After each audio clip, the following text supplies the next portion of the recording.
Bonjour tout le monde. Alors aujourd'hui, on va voir dans cette vidéo les onduleurs triphasés. On va voir premièrement sa structure et par la suite les différentes stratégies de commande pour obtenir une fonction à la sortie sinusoïdale triphasée. Alors parlons tout d'abord de la structure. Alors on peut remarquer, on peut constater que un onduleur triphasé, c'est juste en ajoutant un troisième bras pour constituer la troisième phase. Alors on avait les deux phases pour l'onduleur monophasé et par la suite on ajoute un troisième bras. Donc on va obtenir trois bras d'onduleurs qui correspondent à chaque phase. Alors là c'est au niveau des interrupteurs commandés, ici c'est des GTO, mais on peut aussi avoir l'exemple ici des transistors bipolaires avec une diode en antiparallèle. Alors on peut constater aussi, comme vous le remarquez ici, une charge triphasée couplée en étoile. Elle a son neutre et bien entendu elle est couplée à notre onduleur de cette façon, chaque phase liée à un seul bras. Donc comme je vous ai dit auparavant, chaque bras constitue une phase. Alors en termes de stratégie de commande, on va voir, comme on l'a vu précédemment, qu'il y a aussi dans l'onduleur triphasé une commande pleine onde et une commande sinus triangle. Et c'est ce qu'on va voir nous dans ce module. Il faut noter aussi que ça existe d'autres types de commandes, comme je l'ai précédemment dit dans les onduleurs monophasés. Notamment, il y a une commande par hystérésis. C'est quoi une commande par hystérésis? C'est en utilisant un comparateur à hystérésis.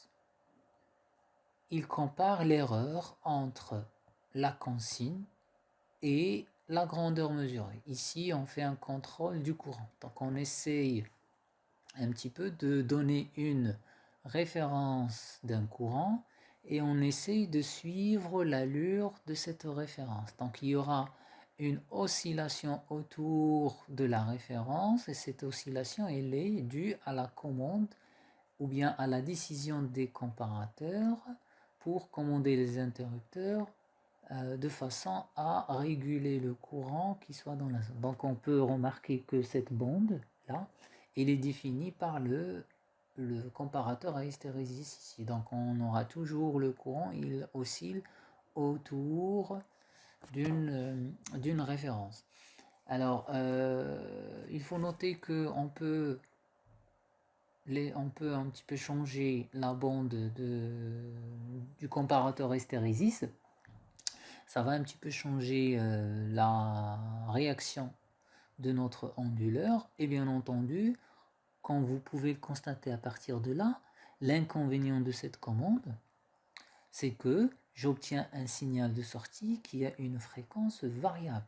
On peut constater, regardez ici la fréquence ou bien la période du signal, il est inférieur à la période du signal ici. Donc la fréquence elle est élevée par rapport à celui-ci. Donc c'est une commutation simple en n'utilisant pas les signaux des PWM, mais elle a un inconvénient, c'est que la fréquence de commutation elle est variable.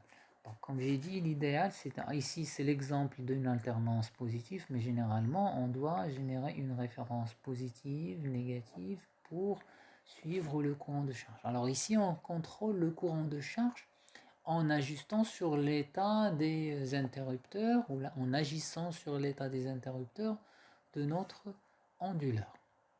Alors il existe une commande Émilie vectorielle. C'est une commande un petit peu sophistiquée, très importante, très intéressante.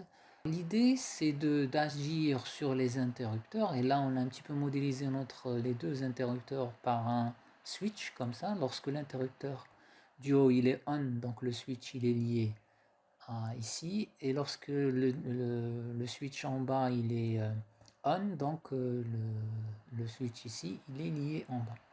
Donc l'objectif ici c'est de générer un signal ou bien un vecteur de tension en fonction des états des interrupteurs.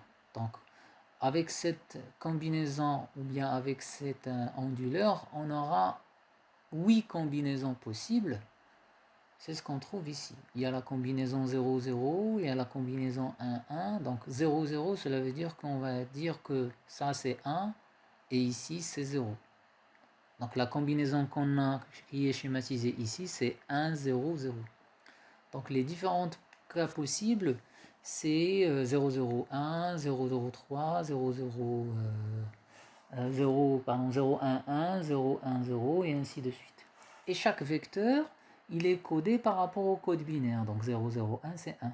0, 0, 3, c'est... Donc on aura V1, V2, V3, V4, V5, V6.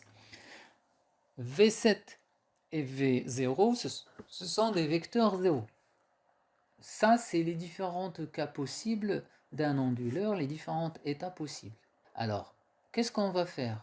Généralement, on doit générer un vecteur ici en couleur noire en fonction des états des autres tensions. Alors ici, c'est le cas des grandeurs sinusoïdales. Donc le vecteur, c'est pour cela qu'on l'a appelé Émilie vectoriel. Le vecteur en noir, c'est la somme des vecteurs en couleur, bleu, vert, rouge, où chaque vecteur, il représente la tension. V1, V2, V3 et moins V1, moins V2, moins V3. Alors on peut remarquer que vu que V1, V2, V3 constituent un système triphasé, donc la somme vectorielle, on va obtenir un vecteur, un seul vecteur qui a un module fixe, son module il est fixe, et il tourne à une vitesse qui est égale à la pulsation oméga. Donc c'est comme le principe d'un champ tournant. Donc la création d'un champ tournant, c'est de la même façon qu'on peut créer un champ tournant. Ici, on a créé un vecteur de tension qui est la somme vectorielle des trois tensions. Alors de la même façon, on peut le faire avec notre onduleur. Alors comment on va faire? C'est que on veut créer, supposons qu'on veut créer cette tension-là de référence, on va dire qu'elle peut être constituée par ces deux vecteurs. Et là, on va notre espace ici, on va le diviser en différents secteurs. J'aurai le secteur 1, 2, 3, 4, 5, 6.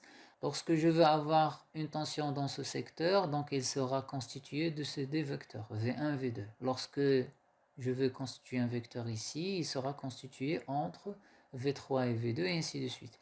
Le vecteur, si je veux le faire tourner, je veux agir sur le temps de commutation sur V1, V2. C'est ce qu'on va voir par la suite sur cette animation.